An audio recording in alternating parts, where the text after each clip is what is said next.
Bismillahirrahmanirrahim. Assalamualaikum warahmatullahi wabarakatuh. Sahabat yang beriman, wanita merupakan makhluk yang sangat dimuliakan dan berkedudukan tinggi di sisi Allah dan Rasul-Nya. Sampai-sampai ada satu surat dalam Al-Quran yang dinamakan surat An-Nisa yang berarti wanita. Hal ini menjadi bukti bahwa wanita begitu spesial bagi Allah Subhanahu wa Ta'ala karena mendapat perhatian lebih dalam Al-Quran. Namun kedudukan mulia ini tentu saja berlaku bagi mereka yang menjaga kehormatan diri dan keluarganya. Karena dengan keutamaannya, ternyata Allah Subhanahu wa Ta'ala menitipkan tanggung jawab yang begitu besar kepada wanita. Bahkan pada keseluruhan tubuh wanita bisa menjadi sumber dosa jika tidak dijaga dengan baik. Salah satu bagian tersebut adalah kepala wanita. Ternyata begitu banyak dosa yang bisa terjadi hanya pada satu bagian ini saja. Berbagai dosa ini bahkan kerap terjadi pada era kini dan dianggap sebagai hal biasa. Berikut ringkasan 5 dosa yang bersumber dari kepala wanita. 1. Tidak berjilbab. Menutup aurat menjadi kewajiban setiap kaum muslimah. Bagi seorang wanita hanya boleh untuk memperlihatkan auratnya di hadapan orang yang merupakan muhrimnya saja. Lebih dari itu, perbuatan tersebut sudah terhitung dalam dosa. Adapun aurat wanita itu seluruh badan kecuali telapak tangan dan bagian wajah. Itu pertanda bahwa bagian kepala juga merupakan aurat wanita yang harus ditutup. Cara menutupnya adalah dengan menggunakan jilbab. Seperti firman Allah Subhanahu wa Ta'ala yang artinya, "Hai Nabi, katakanlah kepada istri-istrimu, anak-anak perempuanmu dan istri-istri orang mukminin, hendaklah mereka menjulurkan jilbabnya ke seluruh tubuh mereka. Yang demikian itu supaya mereka lebih mudah untuk dikenal, karena itu mereka tidak diganggu, dan Allah adalah Maha Pengampun lagi Maha Penyayang." Quran Surat Al-Ahzab ayat 59. Apabila wanita muslim tidak menutup auratnya dengan menggunakan jilbab, berarti wanita tersebut telah melakukan dosa karena telah melanggar perintah Allah. Allah Ta'ala juga berfirman yang artinya, "Katakanlah kepada wanita yang beriman, hendaklah mereka menahan pandangannya dan kemaluannya dan janganlah mereka menampakkan perhiasannya kecuali yang biasa nampak daripadanya." Quran Surat An-Nur ayat 24. 2. Memakai hijab gaul atau tidak memenuhi syarat hijab. Meskipun sudah mengenakan hijab, bukan berarti wanita sudah terbebas dari dosa. Mereka tetap saja bisa mendapatkan dosa apabila mereka memakai hijab yang tidak memenuhi syarat dalam Islam atau yang lebih dikenal dengan hijab gaul.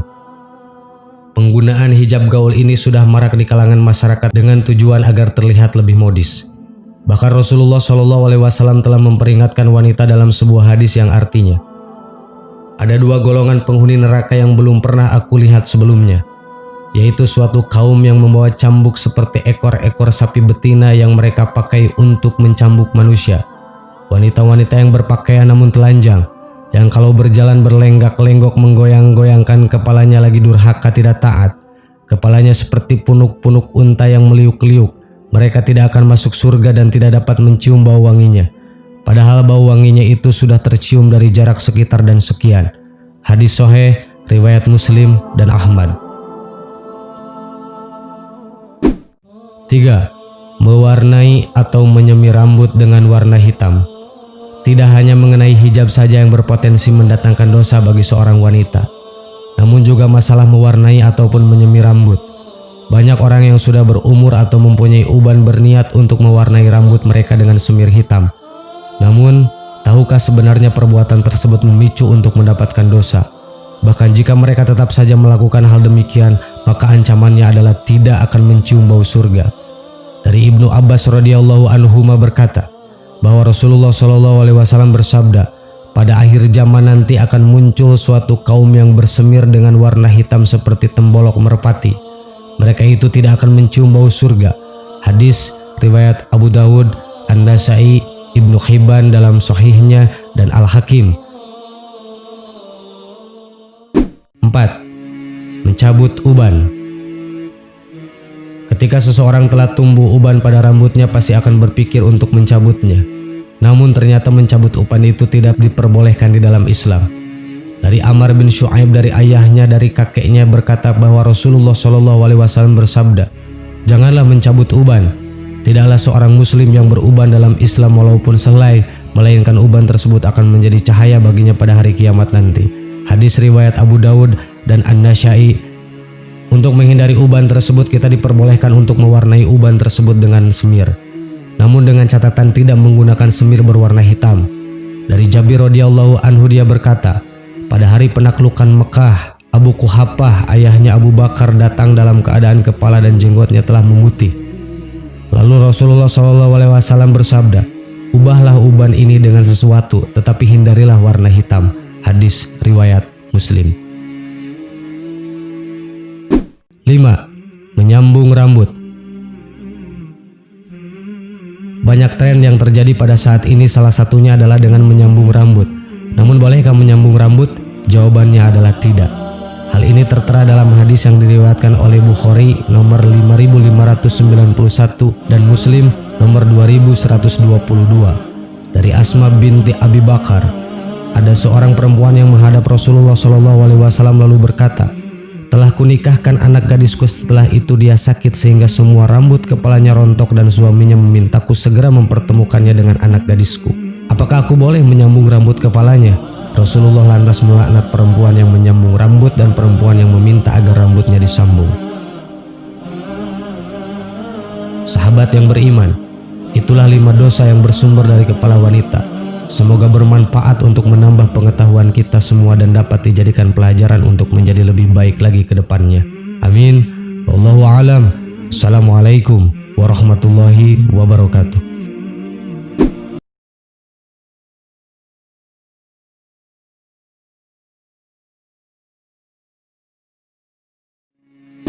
Bismillahirrahmanirrahim. Assalamualaikum warahmatullahi wabarakatuh. Sahabat yang beriman, neraka merupakan tempat bagi manusia menjalani hukuman atas perbuatan buruknya selama hidup di dunia. Dalam sebuah riwayat, Nabi Muhammad SAW pernah melakukan perjalanan ke neraka saat Isra Mi'raj, menceritakan bahwa tempat ini banyak dihuni oleh kaum wanita. Wanita yang masuk ke sana disiksa dengan beragam cara yang berbeda. Ada yang tidak berhenti memakan bangkai busuk, digantung dengan rambutnya dan otaknya mendidih, digantung dengan lidahnya, hingga ada yang digantung pada bagian sensitifnya. Ternyata setiap golongan wanita yang masuk neraka akan mendapatkan siksa yang berbeda-beda. Rasulullah SAW menjelaskan bahwa 4 golongan tersebut melakukan perbuatan dosa yang berbeda selama menjalani hidup di dunia. Ternyata dosa-dosa tersebut seolah menjadi hal biasa dilakukan oleh wanita pada era kini. Siapa saja 4 golongan wanita calon penghuni neraka dan seperti apa dosa yang dilakukan? Berikut rangkumannya. 1. Wanita yang kufur terhadap suami. Golongan pertama yang banyak dijumpai adalah golongan wanita yang kufur terhadap suaminya. Dalam hadis riwayat Bukhari dan Muslim, Nabi Muhammad SAW menjelaskan para sahabat yang bertanya tentang apa yang dijumpainya di neraka. Ia menjelaskan bahwa yang banyak dijumpainya adalah wanita. Kemudian para sahabat kembali bertanya, "Kenapa terjadi demikian?" Beliau menjawab yang artinya, disebabkan kekufuran mereka. Ada yang bertanya kepada beliau, "Apakah para wanita itu kufur kepada Allah?" Beliau menjawab, "Tidak, melainkan mereka kufur kepada suami dan mengkufuri kebaikan suami. Seandainya engkau berbuat baik kepada salah seorang istri kalian pada suatu waktu, kemudian suatu saat ia melihat darimu ada sesuatu yang tidak berkenan di hatinya, niscaya ia akan berkata, 'Aku sama sekali belum pernah melihat kebaikan darimu.'" Hadis riwayat Bukhari dan Muslim. 2. Wanita pezina. Di masa kini, wanita yang terlibat perzinahan seolah bebas dan biasa saja menjalani aktivitas hidupnya sehari-hari. Pemberitaan media tentang prostitusi online di berbagai kalangan seolah sudah menjadi hal yang biasa saja. Padahal di akhirat kelak, para pelaku zina akan mendapatkan siksaan yang teramat pedih. Hal ini disaksikan sendiri oleh Rasulullah SAW saat melakukan perjalanan Isra Mi'raj. Beliau berkisah yang artinya, kami berangkat pergi sehingga sampai di suatu tempat semisal tanur. Bagian atasnya sempit sedangkan bagian bawahnya luas. Dari situ terdengar suara gaduh dan ribut-ribut. Kami menengoknya. Ternyata di situ banyak laki-laki dan perempuan telanjang. Jika mereka dijilat api yang ada di bawahnya, mereka melolong oleh panasnya yang dahsyat. Aku bertanya, "Wahai Jibril, siapakah mereka?" Jibril menjawab, "Mereka adalah para pezina perempuan dan laki-laki. Itulah azab bagi mereka sampai tibanya hari kiamat." Diriwayatkan Al-Bukhari, Ibnu Hibban, At-Tabrani, dan Ahmad dalam hadis panjang dari Samurah. 3. Wanita yang suka gosip. Hal ini juga sudah menjadi kebiasaan wanita masa kini. Bahkan disahkan oleh media dalam konteks berita infotainment, sehingga menjadi hal biasa yang menjadi konsumsi publik.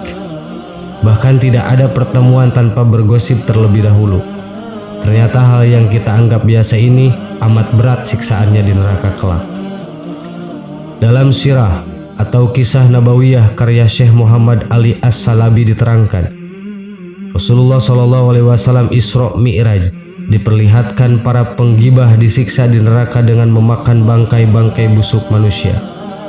Sesungguhnya orang-orang yang ingin agar berita perbuatan yang amat keji itu tersiar di kalangan orang-orang yang beriman, bagi mereka azab yang pedih di dunia dan di akhirat, dan Allah mengetahui sedang kamu tidak mengetahui. Quran Surat An-Nur ayat 19. 4. Wanita yang suka ikhtilat. Wanita yang suka ikhtilat maksudnya adalah wanita yang suka memasuki tempat tinggal lingkungan laki-laki. Hal ini juga merupakan hal biasa yang terjadi pada era kini. Padahal Nabi Muhammad SAW menceritakan bahwa golongan ini disiksa di neraka dengan digantung di bagian payudaranya. Sahabat yang beriman, tidak terbayangkan bagaimana pedihnya siksaan yang akan para wanita terima jika para wanita termasuk dalam salah satu golongan ini. Tentu saja masih banyak golongan lainnya yang masuk neraka. Namun, tidak semuanya dijelaskan dalam hadis dan sirah Nabawiyah. Semoga kita semua bisa mengambil pelajaran yang berharga dari sini. Dan semoga kita senantiasa mendekatkan diri kepada Allah agar kita selalu dalam naungannya. Amin. Wallahu a'lam. Assalamualaikum warahmatullahi wabarakatuh.